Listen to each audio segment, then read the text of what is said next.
Excelentíssimo senhor presidente do Supremo Tribunal Federal, ministro Ricardo Lewandowski, excelentíssimo senhor presidente do Senado da República e do Congresso Nacional, o senador Renan Calheiros, telespectadores da TV Senado, das televisões abertas que transmitem esta sessão. Eu havia feito um roteiro, eu sempre falo de improviso, mas faço, quando as falas são mais relevantes, um roteiro, e a manifestação nesse minuto do senador Randolph faz modificar o meu roteiro, pelo menos nessa fase inicial.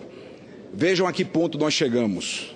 Um servidor público correto, honrado, digno, que trabalhou em cooperação com os seus pares, no estrito dever das suas responsabilidades funcionais, representado por aqueles que arruinaram este país. O doutor Júlio Marcelo não precisa de solidariedade, não estou aqui para fazê-lo, mas apenas para manifestar o nosso repúdio, o nosso desagravo aos ataques vis dirigidos não apenas ao douto procurador, mas aos auditores e ministros do Tribunal de Contas da União, que não fizeram conluio algum, cumpriram apenas o seu dever funcional de fazer respeitar e cumprir a lei. Senhor presidente, quero trazer também a Vossa Excelência uma palavra rápida, o tempo é breve, para testemunhar perante o país a honra de tê-lo conosco, num tempo conturbado, em alguns momentos num ambiente tumultuado. A sua firmeza, a sua fidalguia, a sua educação, cavalheirismo, um verdadeiro gentleman, como característica inata que Vossa Excelência tem, somado ao seu saber jurídico, à sua capacidade de decidir, ao seu patriotismo, foram decisivos nesse julgamento. Não foi tarefa fácil substituir a liderança do senador Renan Calheiros na presidência desta Casa. O Brasil lhe deve muito, senador Renan, pela condução desse processo, e deve, de forma especial, ao ministro Ricardo Lewandowski, para que nós pudéssemos ter todo esse desenrolar de trabalho rigorosamente dentro dos limites da Constituição, e Vossa Excelência soube, inclusive, abdicar de atribuições para, respeitando a autonomia da atuação de cada senador, conduzir esses trabalhos. De forma rápida, uma análise do que nos trouxe até aqui. Esse processo de impeachment começa naturalmente a partir de uma eleição. Não se faz impedimento de ninguém que não tinha sido eleito. Reporto-me então a 2014, quando a presidente Dilma Rousseff foi eleita, mentindo para o povo brasileiro.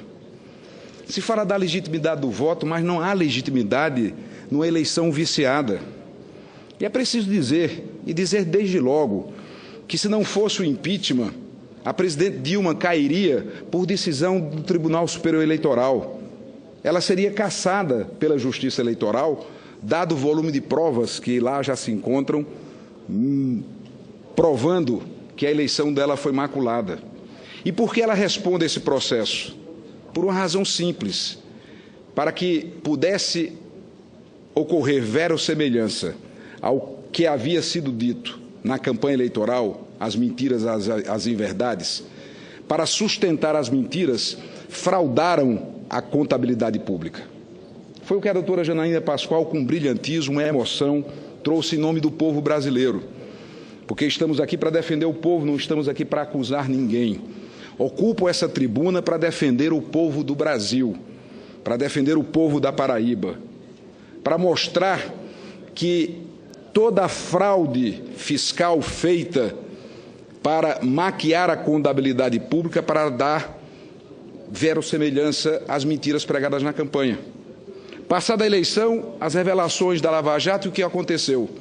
O povo brasileiro foi para as ruas. E talvez o senador Humberto Costa, que me antecedeu, queira achar que a Avenida Paulista é propriedade da Fiesp, quando não é. A Avenida Paulista é patrimônio do povo de São Paulo e, quiçá, do povo do Brasil, que para lá se deslocou de metrô, a pé, de ônibus, espontaneamente. Eu, na Paraíba, saí da Paraíba e fui à Avenida Paulista como brasileiro participar de manifestações. Como a praia de Copacabana é do povo brasileiro, dos cariocas sim, mas do Brasil inteiro. E foram milhões e milhões de brasileiros que foram às ruas para manifestar sua indignação. E é isso que incomoda o PT, é isso que incomoda o governo, porque eles perderam as ruas e se achavam proprietários dela. Se achavam os únicos defensores do povo brasileiro, do povo mais pobre. E foi a rua que fez o impeachment. Quem fez o impeachment foi a rua, foi a sociedade. Porque se dependesse do presidente da Câmara afastado, que arquivou dezenas de pedidos, esse impeachment não teria saído. Arquivou dezenas de pedidos e deferiu apenas um, parcialmente. E o conluio, o acordo verdadeiro na política, ao contrário do que disse o talentoso advogado da defesa, foi entre a presidente Dilma Rousseff e o presidente da Câmara, Eduardo Cunha. Fizeram um acordo para afastar as partes mais graves da denúncia. Tanto é que a acusação ficou limitada pela aliança Dilma-Cunha. E essas pedaladas e decretos se resumem na maior fraude da história do Brasil. Crimes graves, gravíssimos, que não podem ficar impunes. De forma sempre inteligente e brilhante, com a retórica elogiável, o ex-ministro Cardoso disse daquela outra tribuna, de forma eloquente: o povo não sabe dizer sequer quais são as acusações. Em meio a tantas divergências, eu vou concordar com o doutor Cardoso. Talvez a maioria do povo brasileiro não saiba detalhar as acusações, mas sabe dizer as consequências dos crimes que o povo brasileiro sentiu na pele. Sentiu na pele com o desemprego, com a recessão em 3 anos consecutivos, com o comércio fechando suas portas, com indústrias encerrando suas atividades, com juros na estratosfera, com desemprego que não para de crescer, com a volta da inflação, com a mais grave crise da nossa história. A defesa quer que o povo brasileiro conheça tecnicismos jurídicos, processuais. Não é papel do povo perquirir estas questões, mas o povo brasileiro sabe, porque sentiu na pele as consequências desses crimes. E eu tenho certeza que o Senado vai cumprir a lei. Nós estamos aqui para cumprir a lei, porque o mesmo juramento que Sua Excelência a Presidente Dilma Rousseff fez à nossa Constituição, nós outros também o fizemos. E vamos respeitar a nossa Constituição. Tudo isso que está sendo feito nesse instante é debate político, é natural. Não há como fugir desse enfrentamento. E o que estaremos, nesse instante, com a decisão e o veredito que será dado, provavelmente no dia de amanhã, é justiça. O Senado da República fará justiça. Vai respeitar a norma, vai cumprir a Constituição e vai punir quem cometeu de forma deliberada, de maneira dolosa, crimes que não podem ficar impunes.